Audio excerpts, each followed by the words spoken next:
신약 고린도전서 10장 13절을 한 절만 보시겠습니다. 고린도전서 10장 13절입니다. 스크린도 참조하시기 바랍니다. 제가 봉독해 드리겠습니다. 사람이 감당할 시험 받기는 너희가 당한 것이 없나니 오직 하나님은 미쁘사 너희가 감당하지 못할 시험 당함을 허락하지 아니하시고 시험 당할 즈음에 또한 피할 길을 내사 너희로 능히 감당하게 하시느니라. 아멘. 이 말씀은 그 말씀입니다. 코로나19로 인해서 참 오랫동안 우리가 이 어려움을 겪고 있습니다. 언제 끝날지 알 수 없는 두려움과 긴장이 계속되어져 가고 있습니다. 사실 이렇게 오랫동안 긴장하고 산다는 것처럼 참 괴로운 일이 어디 있겠습니까? 하지만 이렇게 어려운 일들이 계속되고 있을 때는 우리는 더욱 정신을 똑바로 차리고 하나님의 약속을 붙잡을 수 있어야 합니다. 어느 목사님이 자꾸 불평만 하는 그런 동료 목사님에게 듣다 못해서 목사님은 하나님을 안 믿지요. 목사인데도 어떻게 하나님을 믿다고 말할 수 있겠는가만은 너무 불평하고 자꾸 원망 섞인 말만 하니까 그렇게 책망을 했다고 그런답니다. 정말 우리들이 그렇게 살고 있지는 않는지 하나님을 정말 믿는다고 하지만 우리 말이나 행동이나 생각이 전혀 하나님을 안 믿는 것처럼 그렇게 말하고 행동하고 생각하고 있다고 그런다면 이건 얼마나 잘못된 일이냐 하는 거지요. 여러분, 지금이야말로 정말 우리에게 필요한 것은 하나님을 온전히 믿는 믿음임을 믿으시기 바랍니다. 그렇지 않으면 이 코로나19로 인해서 겪는 어려움보다 더 큰 어려움을 겪을 수가 있기 때문에 그런 겁니다. 중세 유럽에 패스트 전염병이 창궐하게 될 때에 그 전염병으로 인하여 죽는 사람들보다는 오히려 그 두려움 때문에 죽었던 사람이 훨씬 더 많았다고 그러지 않습니까? 그렇기 때문에 우리가 지금 정신을 똑바로 차리고 하나님의 약속과 이 말씀을 붙잡아야 하는 겁니다. 어려운 일을 만날 때에 그 어려운 문제가 사실은 문제가 아니라 지금 우리는 믿음의 싸움이 벌어졌구나 이렇게 진단할 수 있어야 하는 거지. 예수 믿는 우리들은 어려움 때문에 결코 망하지 않습니다. 그렇게 내버려 두실 하나님의 아니심을 믿으시기 바랍니다. 여러분, 우리가 예수를 믿었다는 이 말이 뭐냐? 내 모든 염려와 근심, 걱정을 주님께 맡겼다. 그래서 우리는 주 안에서 구원함을 얻었다는 말입니다. 우리가 무너지는 것은 내 모든 삶을 책임져 주시는 그 하나님을 나의 영적 아버지가 되셔서 언제나 나와 동행하시며 나의 모든 것을 지켜주시고 보호해 주시겠다고 약속하신 그 하나님을 못 믿기 때문에 사실은 우리가 무너지는 겁니다. 하나님의 약속을 믿지 못하니까 무너지는 거지 어려움 때문에 무너지는 것은 결코 아니다 하는 것이에요. 여러분, 마귀는 우리가 어려움을 당할 때마다 우리의 믿음을 흔들어 놓습니다. 하나님에 대한 사랑, 하나님에 대한 우리의 받은 바 은혜, 하나님의 나라, 이 모든 것에 대하여서 자꾸 의심하게 만드는 것이 마귀입니다. 그렇기 때문에 우리는 무슨 일을 당하든지 간에 어떤 어려움이 있든지 간에 우리 마음속에 꼭 다짐해야 될 것이 한 가지가 있는데 그게 뭔가? 나는 절대로 마귀가 의도하는 대로는 안 할 거야. 나는 절대로 마귀에게 휘둘리지 않을 거야. 이런 분명한 각오가 있어야 됨을 믿으시기 바랍니다. 내 개인적인 문제든지 무슨 가정의 문제든지 교회의 문제든지 마귀가 의도하는 바는 하나님을 믿지 못하게 만드는 겁니다. 우리에게 어려움을 주어서 그리고 하나님을 부정하게 만드는 것이 마귀가 할 일입니다. 하나님의 말씀을 붙잡지 못하게 하는 거지요. 하나님을 의심하게 만들고 원망하게 만들고 나만 이렇게 큰 어려움을 당하고 있다는 이런 생각을 하도록 자꾸 만드는 것이 마귀가 하는 일이다 그 말이지. 그렇게 한 다음에 마귀는 우리로 하여금 좌절하게 만듭니다. 그거 봐라. 하나님이 더 이상 너를 돌봐주지 않지 않냐. 하나님이 더 이상 너를 사랑하지 않지 않느냐. 그래서 우리로 하여금 절망케 만드는 것이 마귀의 할 일입니다. 그렇기 때문에 우리가 어려움을 당할 때마다 정말 정신을 바짝 차리고 더 주님 앞에 나가는 믿음이 필요함을 믿으시기 바랍니다. 하나님이 의미 없이 우리에게 아픔을 주실 리가 없다는 거지요. 유대인들 사이에 내려오는 그런 전설적인 이야기가 있습니다. 슬픔을 당한 사람들, 어려움을 당한 사람들, 고통을 당하는 사람이 있어서 그런 사람이 있으면 천국에 있는 슬픔의 나무 쪽으로 이끌어 간다고 합니다. 나만 왜 이렇게 어려움을 당할까? 다른 사람은 다 잘 살고 있는데 왜 나만 이렇게 몸이 아프고 이런 가정적인 아픔이 있고 이런 힘든 일이 있냐? 난 도무지 견딜 수가 없어. 이 큰 괴로움 나는 견딜 수가 없어. 그렇게 탄식하는 사람이 있으면 그 사람을 천사가 데리고 슬픔의 나무 쪽으로 데리고 간다고 합니다. 그리고는 그 사람이 지고 있는 모든 슬픔의 짐을 다 벗어서 그 나무가지에 걸도록 합니다. 그리고 나면 이 천사는 이 사람을 그 나무 주위를 삥 한번 돌아보게 하죠. 그게 보면 여러 사람들이 자기들의 아픔과 고통을 다 걸어놓고 있지요. 그래서 이 사람으로 하여금 다른 사람의 슬픔과 아픔과 고통을 돌아보게 하면서 그 가운데서 이 정도쯤이면 내가 감당할 수 있겠다 생각되는 아픔이 있으면 그걸 다시 집어서 자기가 짊어지도록 한다는 거죠. 근데 이 사람이 최종적으로 한 바퀴 다 돌고 난 다음에 이것하고 잡았던 것은 바로 예전에 자기가 걸어두었던 아픔이라는 겁니다. 그 이유가 뭐냐? 그는 지금까지 자기만이 세상에서 제일 불행한 사람인 줄 알았다는 거죠. 자기 고통이 가장 큰 고통이라고 그렇게 생각했었는데 알고 보니까 그게 아니더라 그 말입니다. 다른 사람은 훨씬 더 큰 고통과 아픔 속에서 괴로워하고 있다는 사실을 깨닫게 된다는 것이에요. 그렇기 때문에 누구든지 슬픔의 나무 앞에 갔다가 오면 다시는 자신의 아픔에 대해서 고통에 대해서 원망하거나 불평하지 않고 오히려 감사하며 살 수가 있었다 하는 겁니다. 여러분 우리의 믿음의 눈이 열려야 될 때가 바로 지금이 아닌가 생각합니다. 여러 가지 뒤숭숭한 일들로 인하여서 두려움을 주는 많은 일들이 있는 이때에 우리가 정말 붙잡아야 할 말씀이 오늘 본문의 말씀이 아닙니다. 사람이 감당할 시험 밖에는 너희가 당한 것이 없나니 이게 하나님의 약속입니다. 여러분 이 말을 내가 정말 믿는다고 그런다면 이 말씀을 붙잡아야지요. 하나님께서는 내가 감당치 못할 시험을 주시지 않는다. 그리고 시험 당할 시험에는 반드시 피할 길을 주셔서 너희 감당하게 하신다. 이 약속을 내가 분명히 믿는다고 그런다면 이 말씀을 붙잡아야죠. 여러분 하나님께서 아무리 놀라운 약속을 우리에게 주셨다 할지라도 그걸 믿음으로 붙잡지 않으면 결코 내 것이 될 수가 없는 겁니다. 나에게 아무런 의미가 없는 것이에요. 문제가 오고 시험이 닥칠 때에 그 약속이 결코 나를 이기게 하지 못하는 겁니다. 이스라엘 백성들이 광야에서 굴뱀에 물려 죽어가고 있을 때 모세가 노뱀을 들고 이 노뱀을 보면 산다. 쳐다만 보면 살 수 있는데 끝까지 믿지 않고 보지 못했던 사람들은 다 죽어나가지 않았습니다. 여러분 그렇기 때문에 예수 믿는 우리는 어려움 때문에 무너지는 것이 아니라 하나님의 약속의 말씀을 믿지 못하기 때문에 무너진다는 사실을 우리가 분명히 아셔야 합니다. 특별히 오늘 이 본문에는 두 가지 약속이 나와져 있지요. 그 첫 번째 약속이 뭐냐? 하나님은 우리가 감당할 시험밖에는 허락지 아니하신다는 거지. 오늘 본문을 여러분 같이 한번 보시겠습니다. 스크린에 있는 대로 시작. 사람이 감당할 시험밖에는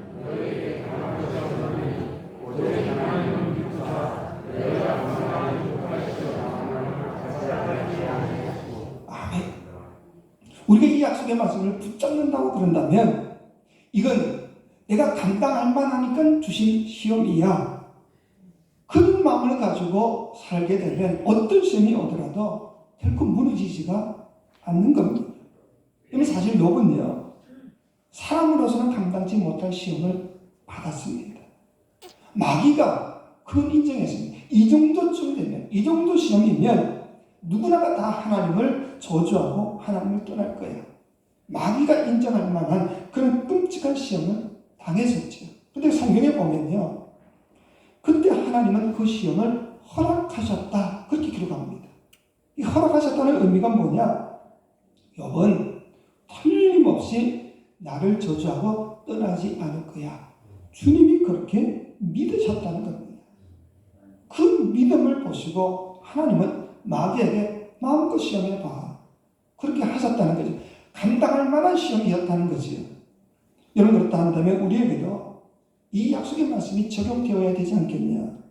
우리 눈앞에 캄캄한 일, 도저히 내 힘으로는 견딜 수 없는, 해결할 수 없는 아픔과 고통의 문제가 온다 할지라도 사실은 그 어려움의 문제가 아니라 내 믿음의 문제구나. 우리가 이것을 먼저 파악할 수 있어야 됩니다. 하나님께서는 내가 감당치 못할 시험은 허락지 아니하십니다. 하나님이 허락하신 이 시험이라고 그런다면 내가 능히 감당할 수 있기 때문에 허락하신 거야. 이 말씀을 내가 믿을 거냐 믿지 않을 거냐 이 차이만 있을 뿐이지요. 그렇기 때문에 우리가 지금 코로나19나 또는 뭐 암이든지 가정적인 문제든지 여러 가지 어려움 앞에서 우리는 오히려 내 믿음을 한번 살필 필요가 있다 하는 겁니다. 많은 사람들이 살아가면서 한 번도 시험이 없었으면 좋겠다, 뭐 시련이 없었으면 좋겠다 생각할지 모르지만 사실 이런 것은 어린아이와 같은 생각이지요. 그럼 시험도 없고 시련도 없고 아픔도 없고 고통도 없다 그런다면 우리의 믿음은 결코 잘할 수가 없습니다. 우리에게 감동도 없고 또는 간증도 없고 상급도 없습니다. 여러분 때때로 태풍이 몰아치게 되면요, 이 태풍 때문에 수많은 사람들이 아픔을 겪지요.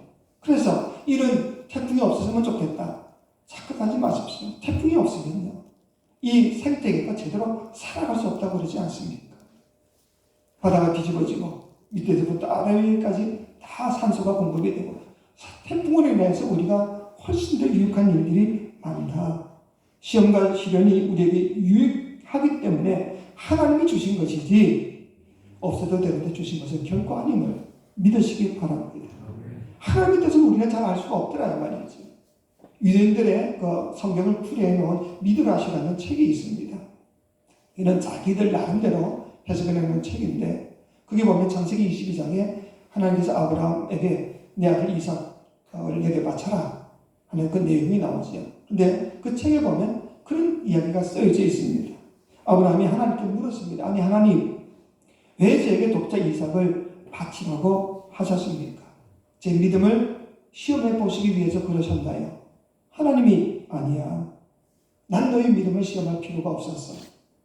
아브라함이 또 묻죠. 아니 그러면 제 자신의 충성심을 점검해 보시기 위해서 이런 시험을 주신 겁니까?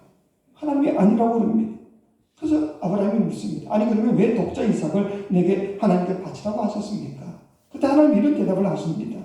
열방에게 너를 증거하기 위해서, 자랑하기 위해서야. 여러분 이건 랍비의 물론 해석이지요.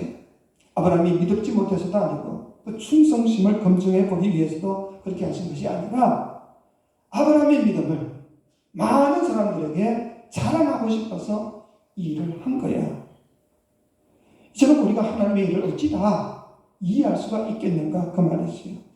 우리가 살아가면서 여러 가지 일들을 당할 때가 참 많습니다. 그때마다 하나님의 뜻이 뭡니까? 우리가 기도하지요. 근데 여러분 우리는 도무지 하나님의 뜻을 이해할 수 있는 그런 머리를 가진 사람이 아니지 않습니까? 이 우주 만물을 창조하신 하나님이십니다. 그 가운데 지구라는 것은요 먼지보다도 작습니다.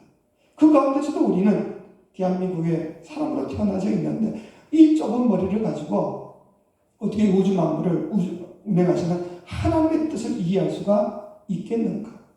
그래서 믿음이 필요한 거죠. 내가 다 이해하면 끝이지. 근데 내가 도무지 이해할 수 없으니 그래서 우리에게 믿음이 필요하다 하는 겁니다. 우리는 도무지 하나님 앞에서는 넘어설 수 없는 한계가 있기 때문에 우리에게 필요한 것은 하나님이 나에게 베푸시는 그 모든 일들에 대해서 믿음을 가질 것밖에 없다. 나를 위해 독생자 예수 그리스도까지 아낌없이 내어주실 만큼 나를 사랑하시는 하나님이신데 그 하나님이 나를 괴롭히려고 힘들게 하려고 주신 일은 결코 아니에요. 모든 것을 하는가요? 선을 이루어주시는 좋으신 하나님이시기 때문에 이 모든 일들 속에는 하나님의 선하신 뜻이 분명히 있을 거야. 이런 믿음이 필요함을 믿으시기 바랍니다. 하나님의 약속을 믿자. 그 말이죠. 또 하나 이 본문에는 하나님의 다른 약속이 나와져 있지요. 하나님은 우리가 감당치 못할 시험을 주시지 않겠지만 뜻이 있어서 시험을 주실 때는 반드시 피할 길도 함께 주심을 믿으시기 바랍니다. 그 약속이 나와져 있습니다. 무조건 믿어라, 무조건 견뎌라, 그렇게 말하지 아니하셨다는 거지요. 하나님은 우리가 얼마나 약한지, 얼마나 부족한지, 우리가 얼마나 무지한지 하나님은 너무나 잘 아시기 때문에 우리에게 감당할 만한 시험만 허락하십니다. 그럼에도 불구하고 그 시험을 주실 때는 반드시 피할 길도 하나님이 함께 주시는 하나님이시다, 그 말이지. 그렇기 때문에 우리가 살다가 뜻하지 않는 어떤 시험이나 어려움을 만날 때에 힘들다, 괴롭다, 그렇게 하지 마시고 먼저 하나님께 감사하시기 바랍니다. 왜? 이건 믿음의 싸움이고 아직 해결은 되지 않았지만 하나님은 반드시 이기게 하실 것을 믿기 때문에 그런 겁니다. 이런 믿음만 있다고 그런다면 어떤 어려움이 와도 우리는 오히려 감사할 수 있지 않겠냐. 사도 바울이 그러지 않습니까? 그는 말할 수 없는 아픔과 고통을 가지고 있었습니다. 간질이라는 병도 있었고 안질의 병도 있었고 끔찍한 질병 속에 고통을 받다가 기도하지. 하나님 이걸 좀 고쳐주세요. 그때 하나님이 뭐라고 말씀하셨냐. 고린도후서 12장 9절에 나에게 이르시기를 내 은혜가 내게 족하도다. 이는 내 능력이 약한 데서 온전하여 짐이라 하신지라. 그러므로 도리어 크게 기뻐함으로 나의 여러 약한 것들에 대하여 자랑하리니 이는 그리스도의 능력이 내게 머물게 하려 합니다. 몸이 아파서 하나님께 기도했지. 근데 하나님은 고쳐줄 생각도 하지 않고 내 은혜가 내게 족하다. 아, 그렇구나. 아브라함은 그 말씀을 그대로 믿고요. 기뻐하고 자랑했다. 그렇게 기록하고 있습니다. 이게 바로 믿음이라는 거지요. 어려움이 닥칠 때 힘들어요, 괴로워요, 죽겠어요. 그렇게 하지 않고 이건 믿음의 싸움이구나. 그렇게 생각하고 오히려 그 어려운 일에 하나님께 감사했다. 왜? 승리가 이미 주어진 일이기 때문에 하나님이 분명히 해결해 주심에 대한 확실한 믿음이 있기 때문에 그래서 이 사도 바울은 오히려 감사했다. 그렇게 이야기합니다. 베드로는 예수님을 3번씩이나 저주까지 하며 부인하게 됩니다. 그런데 하나님은 우리 예수님은 이미 이 모든 일들을 다 알고 계셨지요. 그래서 여러 번 이 베드로에게 경고하십니다. 누가복음 22장 34절에 보니까 이르시되 베드로야 네가 내게 말하노니 오늘 닭 굴기 전에 내가 3번 나를 모른다고 부인하리라 하십니다. 그런데 베드로는 이 말씀을 근성으로 듣고 그냥 흘려 넘겨버립니다. 게세마네 동산에서 우리 주님이 다시 한 번 더 베드로에게 마지막 경고를 하지요. 마태복음 26장 41절에 보니까 시험에 들지 않게 깨어 기도하라. 마음에는 원이거되 육신이 약하도다. 근데 베드로는 이 말씀도 근성으로 흘려버립니다. 근데 우리 주님은요, 경고만 하신 것이 결코 아닙니다. 베드로를 위해서 이미 모든 기도까지 다 해주셨습니다. 모든 준비를 이미 다 해놓으셨다, 그 말입니다. 누가복음 22장 32절 우리 같이 한번 봅시다. 시작. 그러나 내가 너를 위하여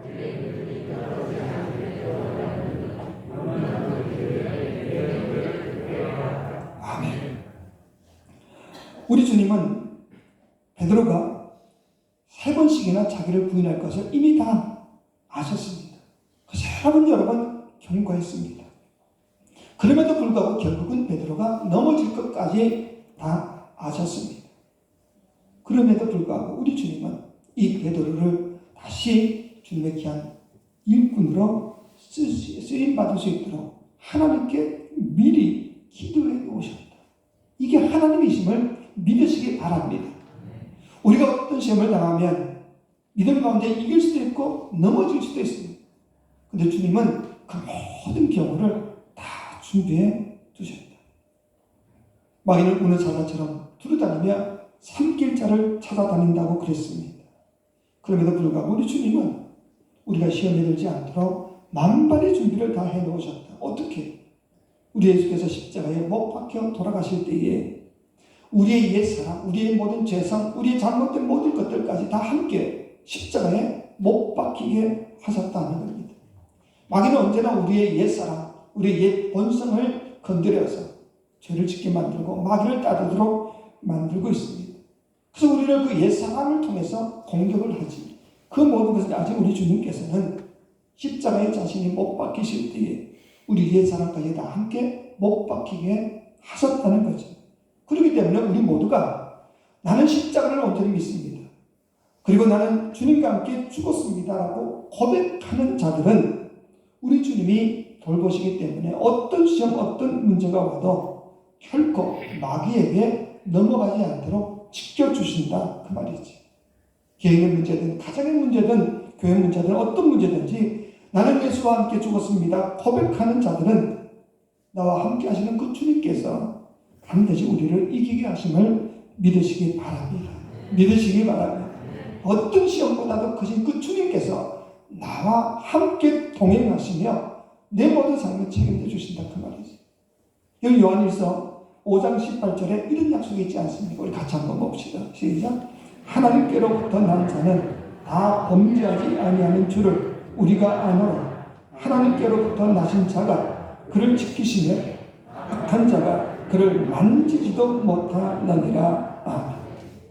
악한 자가 우리를 만지지도 건드리지도 못하도록 하나님이 지켜주심을 믿으시기 바랍니다.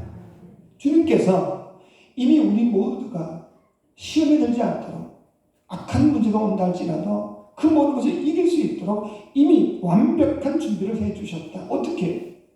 십자가에 달려 돌아가실 때 우리 옛사람까지 다 죽게 하셨고 그래서 예수의 생명으로 살게 하실 뿐 아니라 그럼에도 불구하고 시험을 당하게 되면 피할 길까지 다 마련해 주셨고 그리고 또한 거지. 주님께서 전능하신 주님께서 나와 동행하시며 언제까지나 나를 지켜주시겠다. 이 약속의 말씀을 믿을 수 있기를 주의 이름으로 축원합니다. 축원합니다. 그럼에도 불구하고 왜 우리는 그럼 자꾸 시험에 넘어지냐? 가족들 사이에서, 교인들 사이에서 왜 자꾸 시험에 드는가? 그건 우리가 예수님만으로 행복해 하지 않기 때문에 그런 겁니다. 예수님만으로 만족하지 못하고 사람들을 통해서 행복을 얻고자 하고 사람들에게 인정받으려고 그러고 사람들이 나를 기쁘게 해주기를 그리고 나를 만족시켜 주기를 바라는 그 잘못된 욕구에 사로잡혀 있기 때문에 우리가 자꾸 시험에 드는 겁니다. 근데 그 뜻대로 잘 되냐? 되지만 내가 훨씬 더 많지. 그러면 배신당했다, 억울하다, 힘들다 그렇게 원망하고 불평하더라 하는 거지.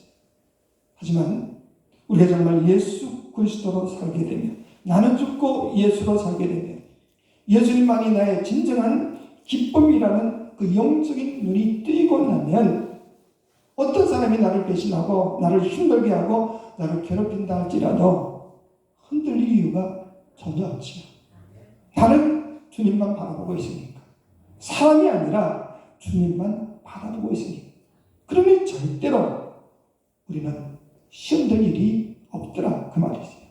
이게 바로 우리가 붙잡아야 될 믿음임을 믿으시기 바랍니다. 우리가 어떤 문제를 만나든지 어떤 어려움을 만나든지 그 진정한 해답은 해결책은 바로 예수님과 친밀하게 사랑의 관계로 예수님과 온전히 연합하여 사는 것밖에 없음을 믿으시기 바랍니다. 그러면 주님이 다 해결해 주시기 때문에 그런 겁니다. 예수님을 3번씩이나 부인하고 저주까지 하며 부인했던 이 베드로가 그 시험에서 어떻게 벗어날 수가 있었냐? 주님께서 베드로를 찾아가셔서 네가 나를 사랑하느냐? 묻지. 그럼 베드로가 어떻게 차마 주님을 사랑한다고 말할 수가 있겠습니까? 그 마음이야 예수에 대한 사랑이 있기는 있지만 차마 말을 하지 못해서 뭐라고 고백합니까? 주님이 아시지요. 주님이 아시지요. 그런데 여러분 그 온전치 못한 고백이라 할지라도 그 고백이 베드로를 그 시험에서부터 건져내더라 그 말이죠.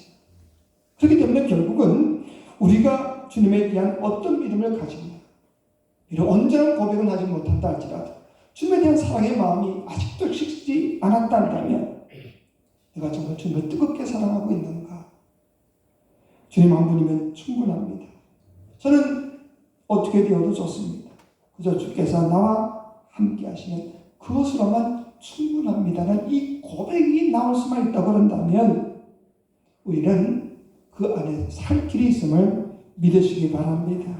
어떤 상황에 처했다 할지라도 내가 이 신랄 같은 믿음이라도 그 믿음을 가지고 주님 앞에 주님, 내가 주님을 진정으로 사랑합니다. 이 고백만 할 수 있다 그런다면 우리도 살 수 있음을 믿으시기 바랍니다. 그런 고백이 되지 않고 주님, 그래도 이것만큼만은 내가 놓칠 수 없습니다. 주님, 이것만큼만은 나에게 허락해 주셔서 그렇게 아직 그런 고집을 부리고 있다 그런다면 그건 아직 자기가 어떤 길이 살 길인지 모르기 때문에 그런 잘못을 저지르고 있는 겁니다. 여러분, 주님만이 나의 목자가 되시고 나의 살 길이 되시고 나의 힘과 능력이 되심을 믿으시기 바랍니다. 우리가 주님만 붙잡으면 주님 안에서만 참된 행복을 맛볼 수만 있다 그런다면 어떤 문제든지 해결되지 않은 문제가 없다 그 말이죠. 중세신학자 토마스 아퀴나스가 기도하는 중에 하나님이 나타나셔서 무엇이든지 원하는 것이 있으면 내게 구하라. 솔로몬에게 주셨던 말씀처럼 이 토마스 아퀴나스에게 말하지요. 그때 이 토마스 아퀴나스는 주저함 없이 바로 그리스도 외에는 아무것도 바라는 것이 없습니다. 바로 대답을 했다고 합니다. 아퀴나스와 우리와의 차이가 뭡니까? 우리는 아직도 예수님 한 분만으로 만족할 수 있다는 이 믿음이 없기 때문이 아니냐. 잘못된 세상에 헛된 욕망을 아직도 포기하지 못하고 다른 사람의 인정을 아직도 받고 싶어하는 잘못된 마음이 있기 때문이 아니냐. 오늘 본문 말씀은 한마디로 우리가 어떤 시험을 당하든지 이제 모든 것이 다 끝장났다 그렇게 생각하지 말라는 겁니다. 진짜 큰 시험은 이제 난 끝났어, 난 더 이상 버틸 힘이 없어 그렇게 생각하는 그 자체가 사실은 가장 큰 시험인 것을 우리가 아셔야 합니다. 여러분, 하나님을 믿으면서 어떻게 끝장났다고 생각할 수가 있는 겁니까? 이럴 때 우리는 정말 하나님은 감당할 시험만 허락하신다.